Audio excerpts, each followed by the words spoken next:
Hello, and welcome to Tim's Reflections from Ohio, a YouTube video series where we've been going through the Bible, reading and reflecting on various passages, things that Jesus taught, and just general teachings from the entire Bible. And today I want us to read two short passages, one from the book of Luke and one from the book of John, where it talks about Jesus here on this earth right before the crucifixion. And the first one is taken from Luke chapter 22, and we'll be reading verses 31 through 34. And it says, "And the Lord said, Simon, indeed Satan has asked for you that he may sift you as wheat. But I have prayed for you that your faith should not fail. And when you have returned to me, strengthen your brethren." But he said to him, "Lord, I am ready to go with you both to prison and to death." Then he said, I tell you, Peter, the rooster shall not crow this day before you will deny me 3 times. And then we go over to John, and we'll be reading in John chapter 13, verses 36 through 38. Simon Peter said to him, "Lord, where are you going?" Jesus answered him, "Where I am going you cannot follow me now, but you shall follow me here afterward." Peter said to him, "Lord, why can I not follow you now? I will lay down my life for your sake." Jesus answered him, "Will you lay down your life for my sake? Most assuredly I say to you, the rooster shall not crow till you have denied me 3 times. So here, in the 2 books of the Bible, Luke and John, we read of Peter and Jesus with an interchange, a conversation. It's the same conversation, just stated in giving us some different facts. Here in the book of John, Jesus had said that you can't follow me now. And Peter said, "Why can't I not follow you now? I will lay down my life for your sake." Over in the book of Luke, Jesus says that Satan has asked for you that he may sift you as wheat. And Peter said, "Lord, I'm ready to go with you both to prison and to death." Peter had a very confident attitude about his life. He thought nothing could cause him to turn away from Jesus. He thought nothing could change his attitude toward Jesus. He thought he was set. He thought he was strong. He thought he was invincible.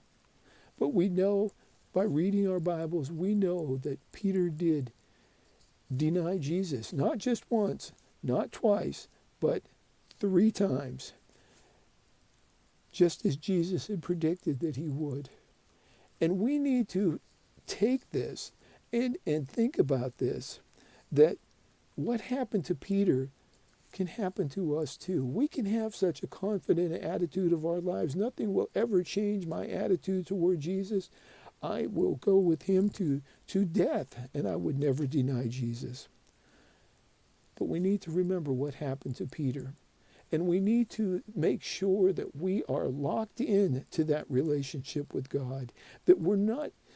So often today, people they live in this world, and they have their one foot in the world and one foot in the church. They go to church each week. They sing the songs. "I Surrender All" is one of the old hymns of the church, and we sing that song. But do we really surrender all? That's the question. Do we surrender some things and yet hold on to other things? Do we say, "Jesus, you can have this, and you can have this, and you can have this, but I'm keeping this for myself"? We need to make sure that when we sing those hymns, when we go to church, we're surrendering it all. We're giving up it all. We're giving up our pride and our arrogance and even our gluttony, which some of us struggle with. We need to make sure that we're giving up anything that he calls us to give up, that we're turning away from the world, that we're not living, like I said earlier, with one foot in the world and one foot in the church. We need to make sure that we have both feet in God's kingdom. I encourage you, as I do every week, it seems like, I encourage you to pray about these things.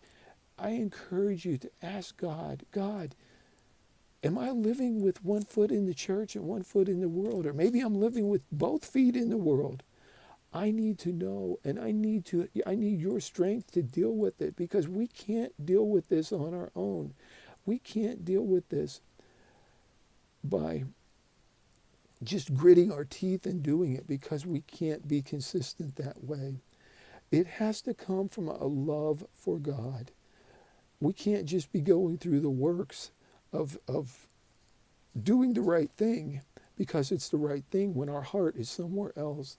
It has to be through a love relationship with God. So we need to make sure that we realize how much He loves us. And when we realize that and we grasp onto that, then that love will flow out of our hearts and go back to Him when we see how much He loves and cares for us.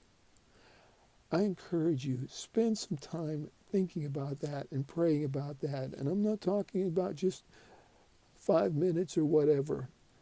I'm talking about spending quality time with God. Talk to Him. Talk to Him as that real, true Father. Some of us have had some really good fathers. Some of us didn't. But God is the ultimate Father. He loves us and He cares about us so much. He wants to hear what's important to us. He wants to hear what's on our hearts. And then if we come to Him in sincerity, He will respond to us in love, and He'll be with us, and He'll guide us, and He'll carry us when He has to, because that's how much He loves us. We'll leave it there today. And again, I encourage you to spend some quality time in God, to see where your true spiritual life is, because it's easy to fool ourselves, just like Peter did. But God can set our feet on the right path. We'll leave it there today. Thank you so much for viewing the video. As always, if you've been blessed, hit that thumbs up button, and then leave a comment. Comments are appreciated. And thank you so much. And remember this as always, that God loves you. He loves you so much that He sent His Son to die on that cross all those years ago, so that you and I could spend eternity with Him in heaven one day. Thank you so much. Have a blessed week.